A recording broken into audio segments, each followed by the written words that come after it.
لا سيما على سيد الرسل وخاتم الأنبياء. سبحانك لا علم لنا إلا ما علمتنا إنك أنت العليم الحكيم. أما بعد فأعوذ بالله السميع العليم من الشيطان الرجيم. بسم الله الرحمن الرحيم. يا أيها الناس اعبدوا ربكم الذي خلقكم والذين من قبلكم لعلكم تتقون الذي جعل لكم الأرض فراشا والسماء بناء وأنزل من السماء ماء فأخرج به من الثمرات رزقا لكم فلا تجعلوا لله أندادا وأنتم تعلمون.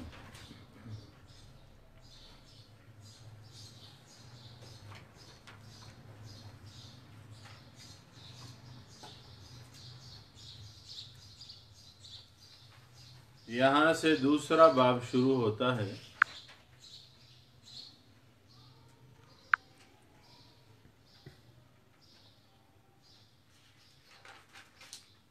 یہ باب 21 نمبر آیت سے 39 نمبر آیت تک ہے.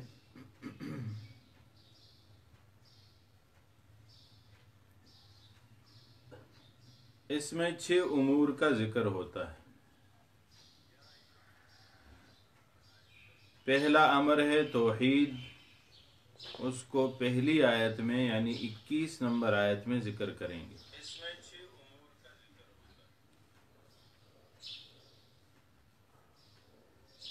5 اس میں دلائل ہیں. دلائل عقلیہ، اس کی پھر مختلف اقسام ہیں.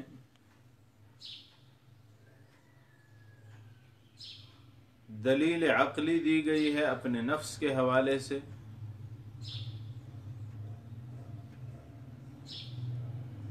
پھر ایک دلیل ہے بلندی کی، آسمان کی،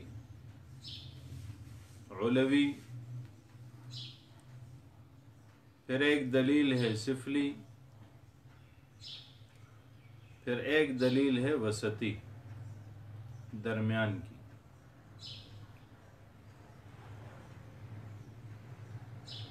آسمان کی دلیل، زمین کی دلیل اور آسمان و زمین کے بیچ سے دلیل.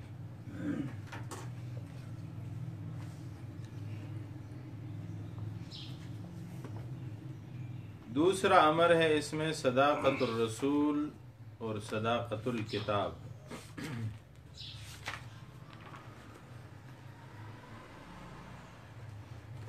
اس کو آیت نمبر 23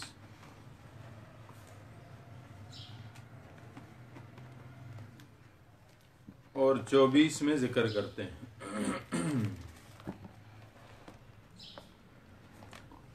24 میں تخویف اخروی تیسرا امر ہے. چوتھا امر بشارت خوشخبری ہے آیت نمبر 25 میں.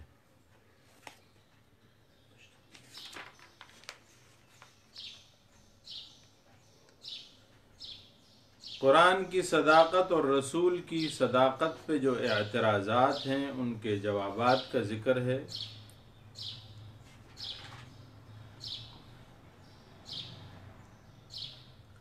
آیت نمبر 26 اور 27 میں.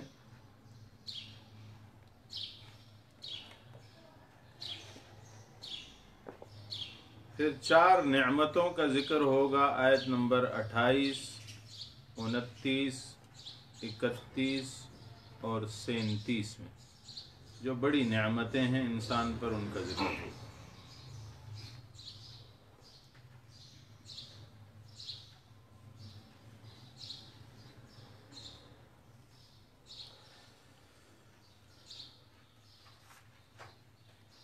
سب سے پہلے دعوی توحید.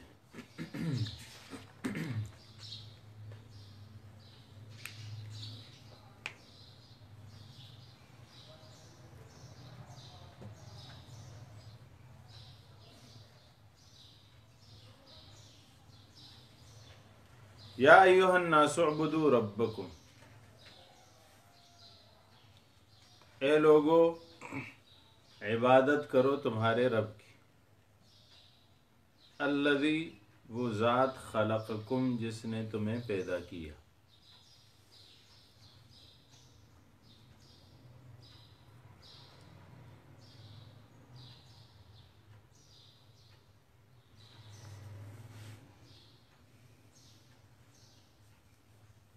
اعبدوا ربکم اپنے رب کی عبادت کرو۔ ابن جریر نے ذکر کیا ہے کہ اعبدو کا معنی ہے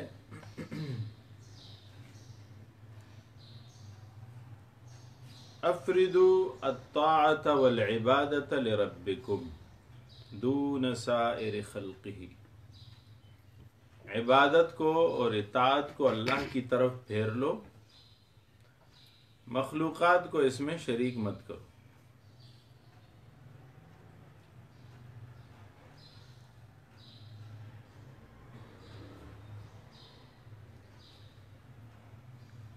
عبادت کسے کہتے ہیں؟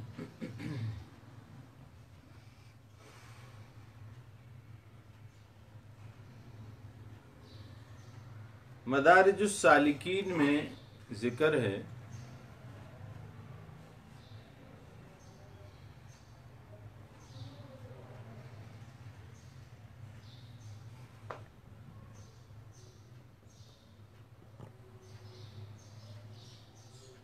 فرمایا العبادت عبارت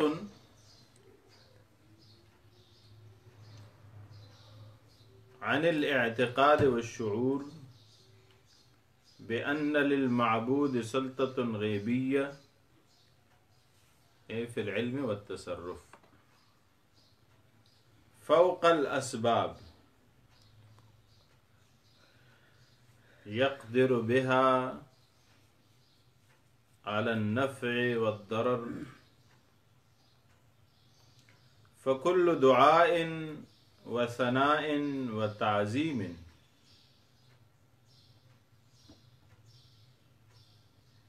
ينشأ من هذه الاعتقاد ومن هذا الاعتقاد فهي عبادة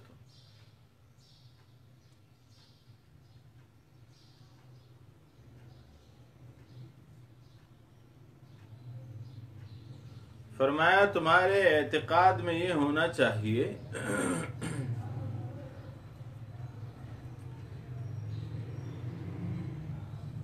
کہ ایک معبود برحق ہے جو ما فوق الاسباب ہر چیز پر قدرت رکھتا ہے، نفع اور نقصان اس کے ہاتھ میں ہے۔ اب اگر اس چیز کو ذہن میں رکھ کر تم کوئی دعا کرتے ہو یا ثنا کرتے ہو یا سجدہ کرتے ہو یا عبادت کرتے ہو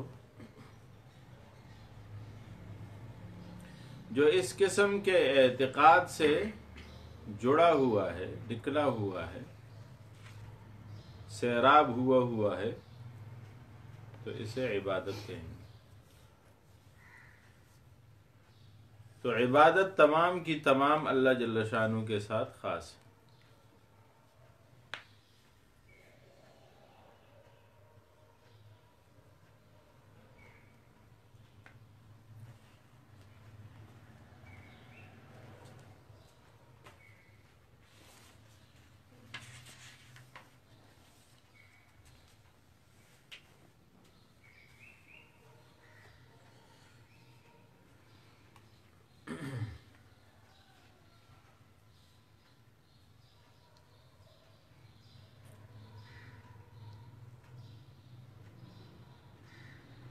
علماء فرماتے ہیں کہ عبادت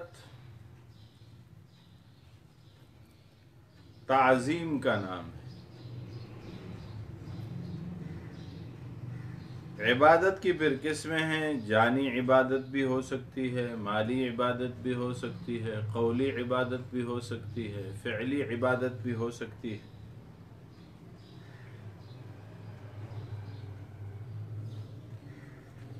یہاں مطلوب کیا ہے؟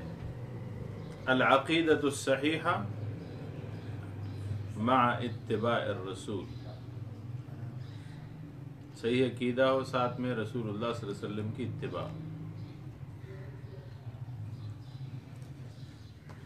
ایک عارف کہتے ہیں یقی دانم دری عالم کہ لا معبود الا ہو ولا موجود فی الکونین ولا مطلوب الا ہو هو الاول هو الآخر هو الظاہر هو الباطن یکے دانم یکے خوانم نقانم غیر اللہ او یکے دانم یکے خواہم نخواہم غیر اللہ چو تیغ لا بدستداری بیا تنہا چغمداری. اگر تمہارے ہاتھ میں لا الہ الا اللہ کی تلوار ہے پھر تو چل، پھر تمہیں کس چیز کا غم، اللہ تو تمہارے ساتھ. چو تیغ لا بدستداری بیا تنہا چغمداری مجو از غیر حق یاری کہ لا فتاح الا ہو. اللہ کے ماں سوا کسی اور سے اپنی لو نہ لگا. اللہ کے ماں سوا کوئی بھی مسائل کو حل کرنے والا نہیں ہے.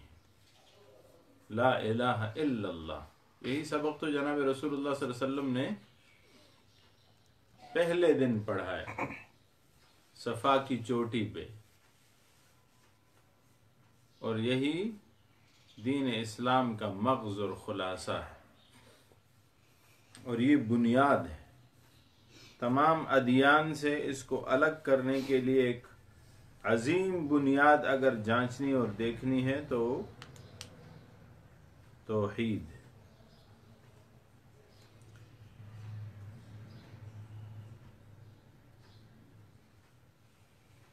فرمایا فیا عجبا کیف یعصی الالہ ام کیف یجحدہ الجاحد وفی کل شیء له آیۃ تدل علی انہ واحد. ہر چیز میں ایک نشانی ہے جو بتاتی ہے کہ اللہ ایک ہے، اس کا کوئی شریک نہیں. یہاں بھی کہا گیا اعبدوا ربکم وحدوا ربکم، اپنے رب کو ایک بناؤ. بہت سے لوگوں کے سامنے، بہت سے معبودوں کے سامنے مت جھکو.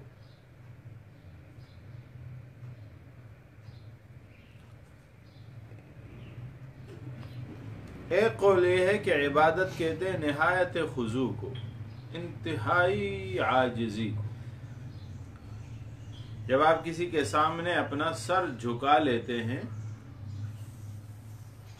اور سجدے میں سر رکھ لیتے ہیں، اس سے زیادہ عاجزی کیا ہے؟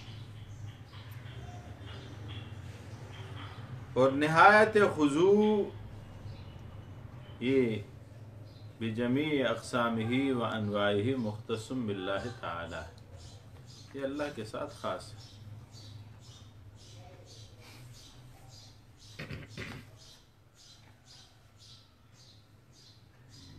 نہ صرف آپ کا عمل بلکہ قول بھی، جو دعا کرتے ہیں.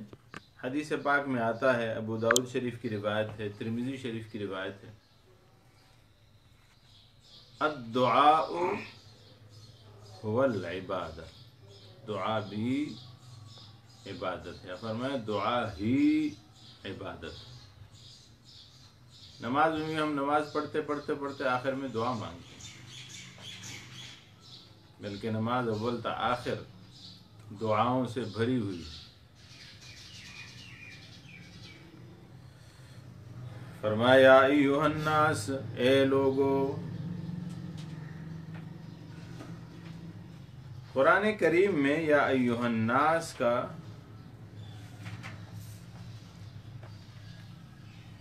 جو جملہ ہے یہ 17 بار ذکر ہے. یہاں عبادت کا حکم ہے، اعبدوا ربکم. ویسے بھی قاعدہ یہ ہے کہ جس کا کھائیے اسی کا گیت گائیے. ہم اور آپ اللہ کی کھاتے ہیں تو عبادت بھی اللہ کی ہی ہونی چاہیے.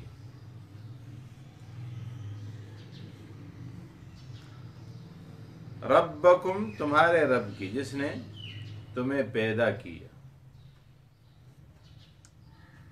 رب کسے کہتے ہیں؟ من یرب درجتن فدرجتن، جو آہستہ آہستہ تربیت کرے. خلقکم انشاکم، جس نے تمہیں پیدا کیا. انشاء کسے کہتے ہیں؟ علماء کرام فرماتے ہیں خلقکم من غیر سبق مثال او من غیر مثال سابق، تمہیں ایسے پیدا کیا کہ تمہارے مثل پہلے کوئی چیز موجود نہ تھی. اب علماء فرماتے ہیں کہ اس سے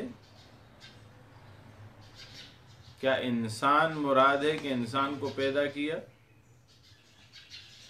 یا انسانیت میں ہر فرد مراد ہے؟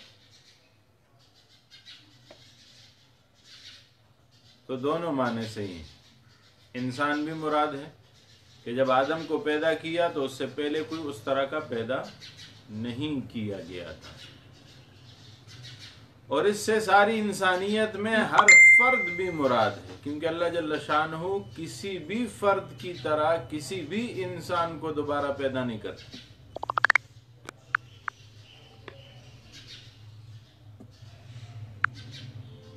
یعنی آج سے 100 سال پہلے، 200 سال پہلے، 500 سال پہلے، 1000 سال پہلے، 1400 سال پہلے، 10,000 سال پہلے جس انسان کو اللہ نے پیدا کیا، اس میں اور آج کے نئے پیدا ہونے والے انسان میں بہت سے فرق اللہ جل شانہ نے رکھے ہوئے ہیں.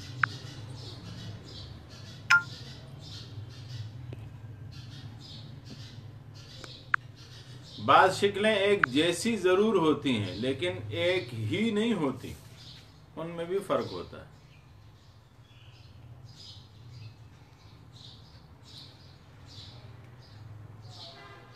یہ ہم جو شناختی کارڈ بناتے ہیں اور اس پہ انگوٹھا لگاتے ہیں،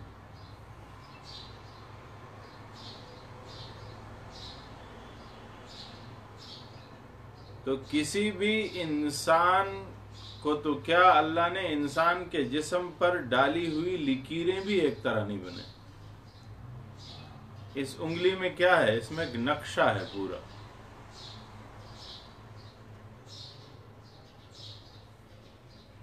اور ہر انسان کا نقشہ دوسرے انسان سے الگ ہے. اطباء کہتے ہیں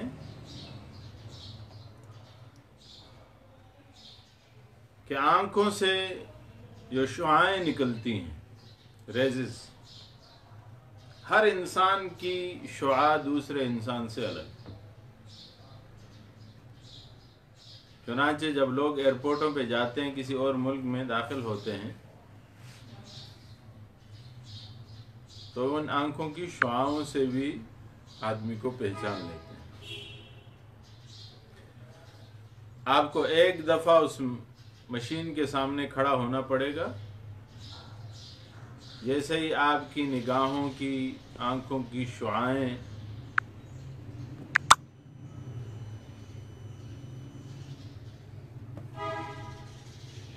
وہاں پہنچیں گی، تو اگر پہلے سے آپ اس ایئرپورٹ پہ داخل ہو چکے ہیں تو آپ کی شعاعیں ان شعاعوں سے میچ کریں گی اور سامنے آ جائیں گی، اور آپ کا پورا بایو ڈیٹا سامنے آ جائے گا.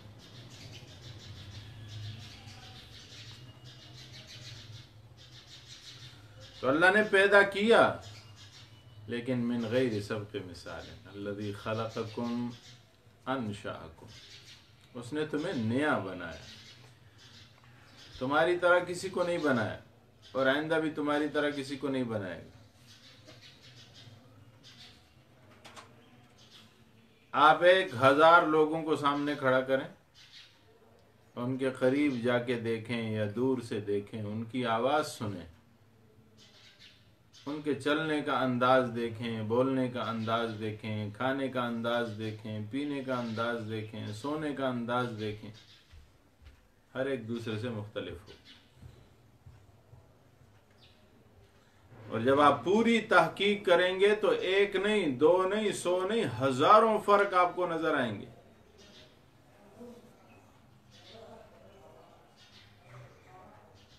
عادتوں میں فرق آئے گا، خصلتوں میں فرق آئے گا، غصے میں فرق آئے گا، خوشی میں فرق آئے گا۔ باہر کیف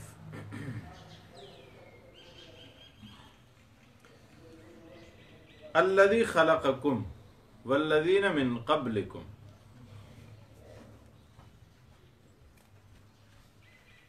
وہ جو تم سے پہلے پیدا کیے، والذین من قبلکم، خلق الذین من قبلکم، تم سے پہلے جو لوگ تھے انہیں پیدا کیے۔ اب اس سے صرف آپ کے رشتہ دار مراد نہیں، گرچہ قریبی وہی ہیں۔ فرمایا دیکھو میں نے تمہیں بھی پیدا کیا، تمہارے والدین کو پیدا کیا، تمہارے دادا پر دادا، نانا پر نانا کو پیدا کیا،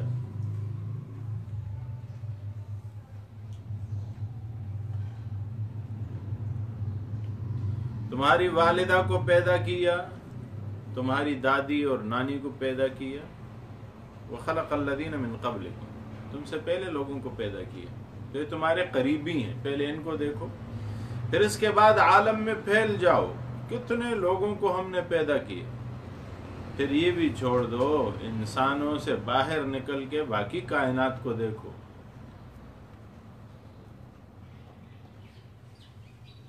والذین من قبلکم، اے خلقہم من قبل خلقکم، تمہاری پیدائش سے پہلے جن کو پیدا کیے، جتنا نظام ہم نے بنایا۔ لعلکم تتقون، شاید کہ تم تقوی اختیار کرو، شاید کہ تم متقی بنو۔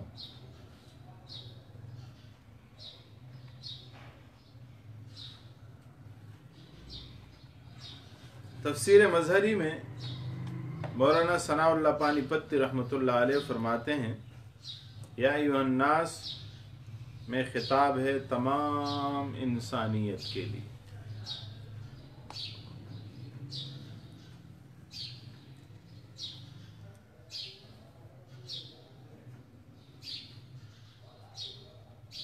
فرمایا خصوصاً تو یہ ہے ان لوگوں کے لیے جو ابھی موجود ہیں، قرآن ان سے خطاب کر رہا ہے،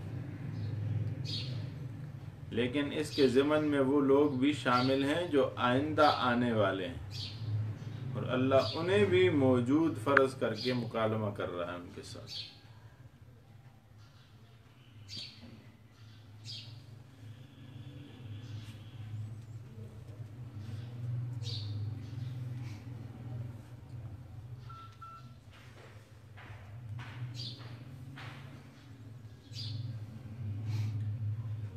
پھر بہت سے خطابات ہیں، یا ایھا الناس کا خطاب بھی ہے، یا اہل الکتاب کا خطاب بھی ہے،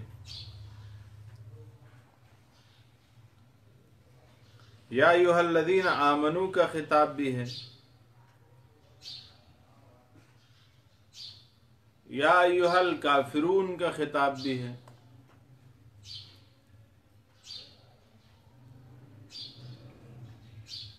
مولانا ثناء اللہ پانی پتی رحمۃ اللہ علیہ فرماتے ہیں،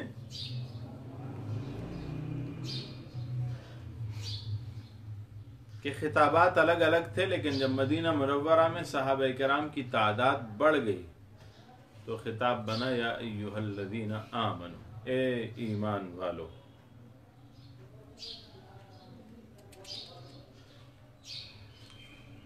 یہ ایمان کے عنوان سے خطاب کیوں ہوا؟ فرمایا اظہاراً لشرفہم، ان کی شرف اور فضیلت کا اظہار کرنے کے لیے۔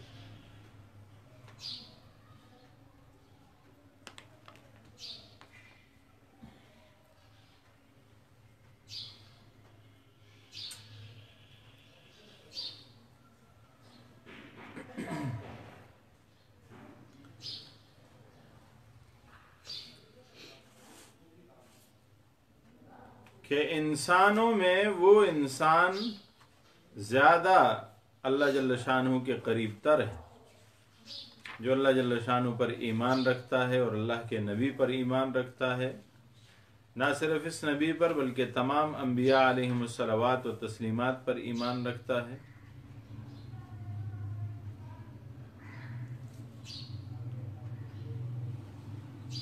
آسمانی وحی پر ایمان رکھتا ہے، قیامت کے دن پر ایمان رکھتا ہے، قدر پر ایمان رکھتا ہے، بعث بعد الموت پر ایمان رکھتا ہے۔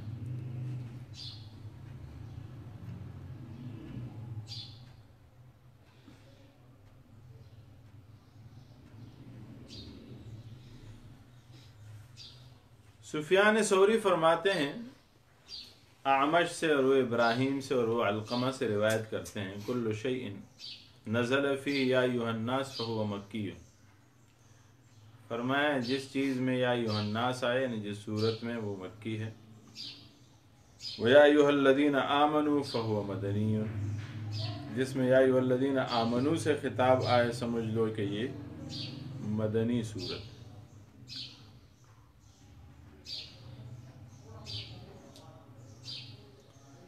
یعنی مراد کیا ہے؟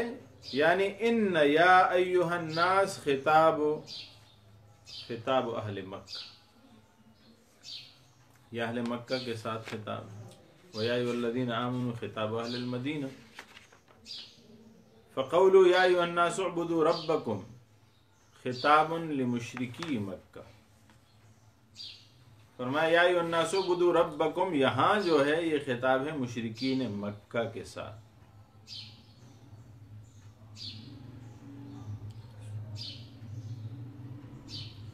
اسی سورہ بقرہ کی آیت نمبر 25 میں وبشر الذین آمنوا، فرمایا هذه الآیۃ نازلۃ فی المؤمنین۔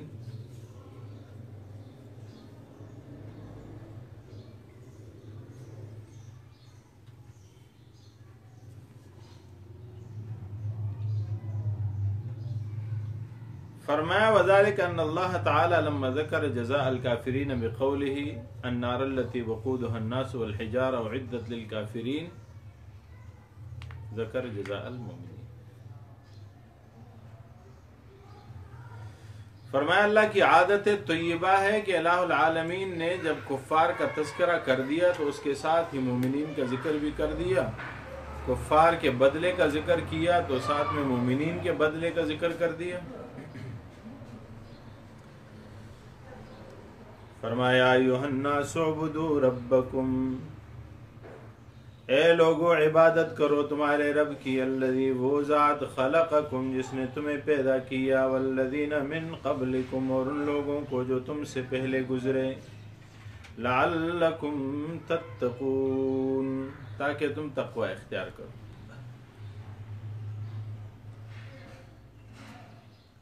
الذی جعل لکم الارض فراشا، وہ ذات جس نے بنایا تمہارے لیے زمین کو، فراشن فرش، یہ سفلی اب دلیل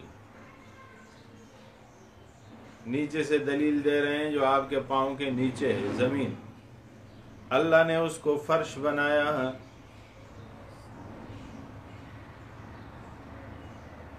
حالانکہ زمین کے بارے میں آتا ہے کہ زمین چکر کاٹ رہی ہے 1 گھنٹہ 60,000 میل کی رفتار سے، لیکن انسان کو اس کا ادراک نہیں۔ الذی جعل لکم الارض فراشا، وہ ذات جس نے بنایا تمہارے لیے زمین کو فرش، والسماء بناء اور آسمان کو چھت بنا دی، وانزل یہ علوی دلیل تھی، آسمان اوپر ہے زمین نیچے ہے۔ اب ان دونوں کے درمیان میں ایک چیز ہے جو نہ آسمان ہے اور نہ زمین ہے۔ فرمایا وانزل من السماء ماء، اور آسمان سے اللہ نے پانی برسایا، بارش، فأخرج به من الثمرات رزقا لکم، بس اس سے نکالے من الثمرات میووں سے، رزقا لکم رزق تمہارے لیے۔ اب دیکھیے علماء فرماتے ہیں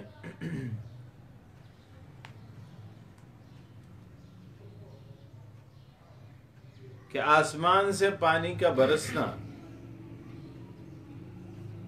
یہ آسمان سے ہے لیکن آسمان نہیں ہے، زمین سے سبزے کا اگنا زمین سے ہے لیکن یہ زمین نہیں ہے۔ گویا یہ دونوں آسمان و زمین سے رابطہ رکھنے کے باوجود بھی آسمان و زمین کے جسم سے متعلق نہیں ہے، جسم کا حصہ نہیں۔ آپ انہیں کاٹ لیں تو زمین کو کوئی فرق نہیں پڑتا، اور آسمان سے پانی گر جائے تو آسمان کو کوئی فرق نہیں پڑتا۔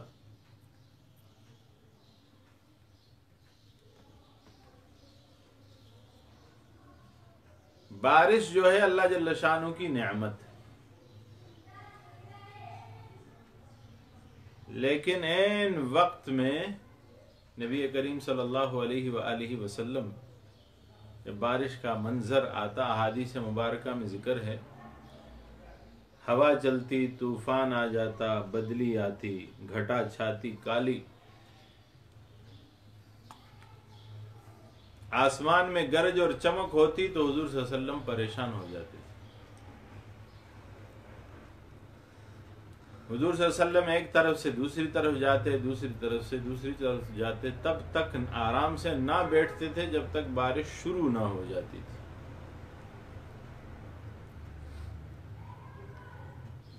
کیونکہ پہلے اقوام پہ اسی طرح ایسے ہی ماحول بنے اور عذابات آئے۔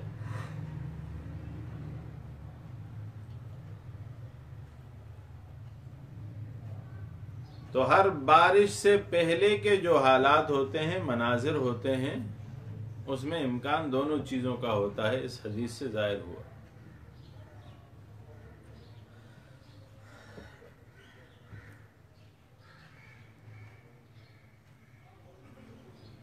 نبی کریم صلی اللہ علیہ وآلہ وسلم نے ایک اور روایت میں بھی ذکر کیا ہے، علامات قیامت میں بے موقع کی بارشوں کا ذکر کیا گیا۔ ایسی بارشیں کہ جب ضرورت نہیں ہوں گی بارشیں برسیں گی اور کثرت سے برسیں گی، اس کے حوالے سے فرمایا کہ یہ قیامت کی علامات میں سے۔ بہر کیف آسمان سے پانی کا اترنا اللہ جل شانہ کے حکم کے ساتھ متعلق ہے، اور اس کا علم بھی اللہ جل شانہ کے پاس ہے۔ آلات کی مدد سے لوگ اندازہ لگا سکتے ہیں، لیکن کلی طور پر اسی طرح ہوگا یہ یقینی نہیں ہوتا۔ چنانچہ وہ بھی کہتے ہیں کہ ہمارا اندازہ یوں ہے کہ بارش ہوگی اور اتنی مقدار میں ہوگی۔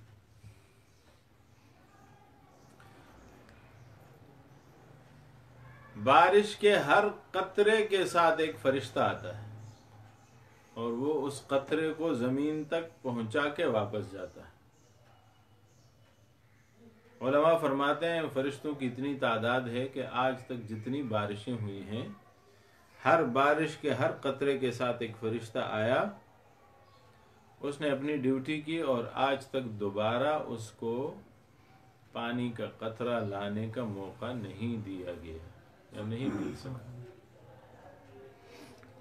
بیت المعمور ہمارا جو کعبہ ہے، بیت اللہ، اس کے بالکل اوپر محاذات میں پہلے آسمان پہ فرشتوں کا کعبہ ہے، جسے بیت المعمور کہتے ہیں۔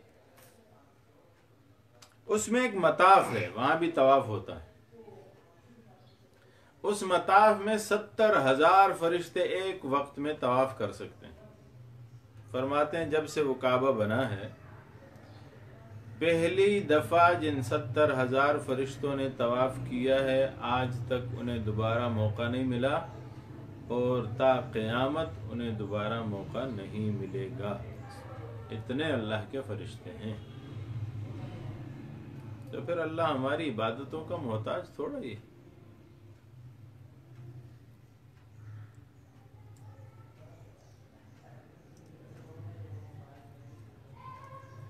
اللہ جل شانہ نے تو دنیا سجا رکھی ہے، ہمیں بھیج رکھا ہے، اور ہمارا امتحان لے رہے ہیں کہ یہ کیا کریں گے۔ تو خوشی خوشی اللہ کی عبادت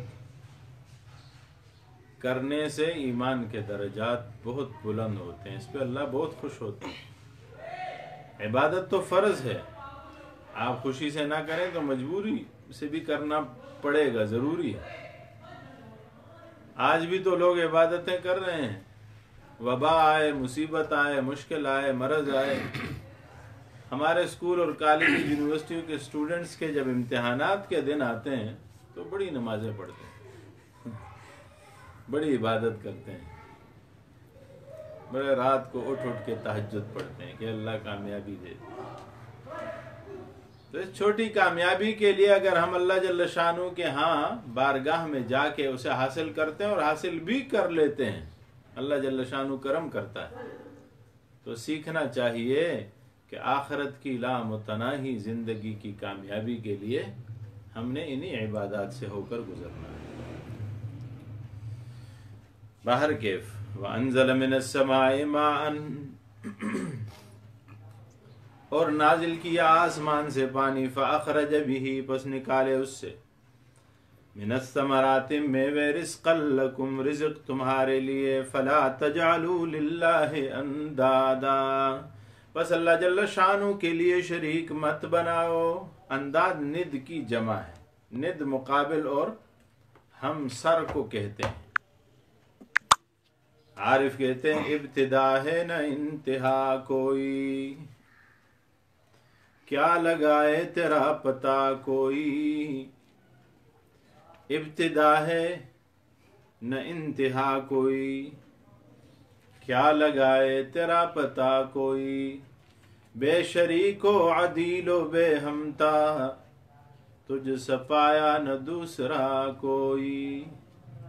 اللہ جل شانہ کا کوئی ند اور مقابل، ہمسر اور شریک نہیں ہے۔ فلا تجعلوا للہ اندادا، ند ایک نہیں کہا، انداد کہا ہے، جمع ہے۔ اے اکفا و امثال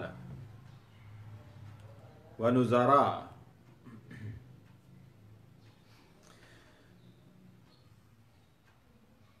علامہ قرطبی فرماتے ہیں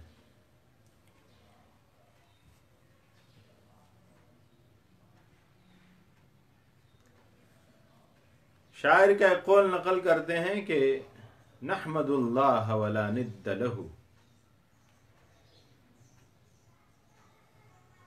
عندہ الخیر وما شاء فعل،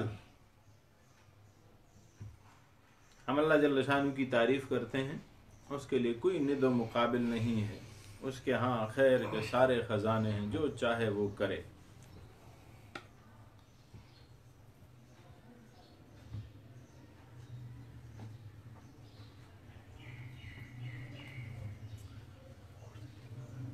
فرماتے ہیں کہ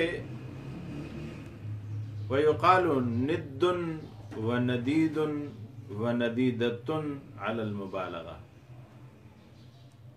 ابو عبیدہ کہتے ہیں انداد ازداد،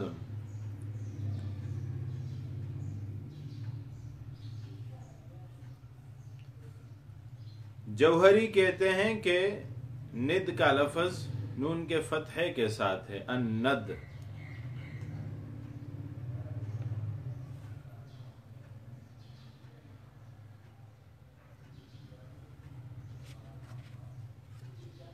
اور فرماتے ہیں کہ ند کا جو لفظ ہے، الند من الطیب، لیس بعربی،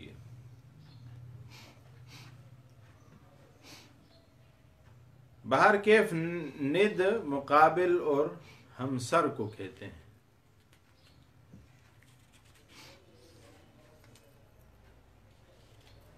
تو اللہ جل شانہ نے منع کیا کہ اللہ کے لیے کسی ہمسر کو تلاش مت کرو۔ قرآن عظیم الشان میں اللہ جل شانہ نے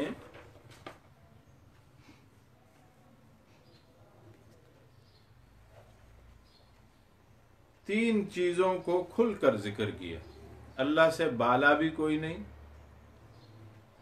قل هو اللہ احد اللہ الصمد لم یلد ولم یولد ولم یکن لہ کفوا احد، اگر آپ رشتے اور ناطے ڈھونڈتے ہیں، اللہ کے ماں باپ بھی نہیں جو اوپر ہوتے ہیں، اولاد بھی نہیں جو نیچے ہوتے ہیں، پھر آپ کہیں گے دونوں نہیں ہیں، تو چلو برابر برابر میں کوئی ہوگا، چچا زاد بھائی ہو گیا، ماموں زاد بھائی ہو گیا، خالہ زاد بھائی ہو گیا، پھوپھی زاد بھائی ہو گیا، کزن جسے کہتے ہیں، برابر والا، ہمسری والا۔ تو اللہ نے اس کی بھی نفی کر دی، وَلَمْ يَكُنْ لَهُ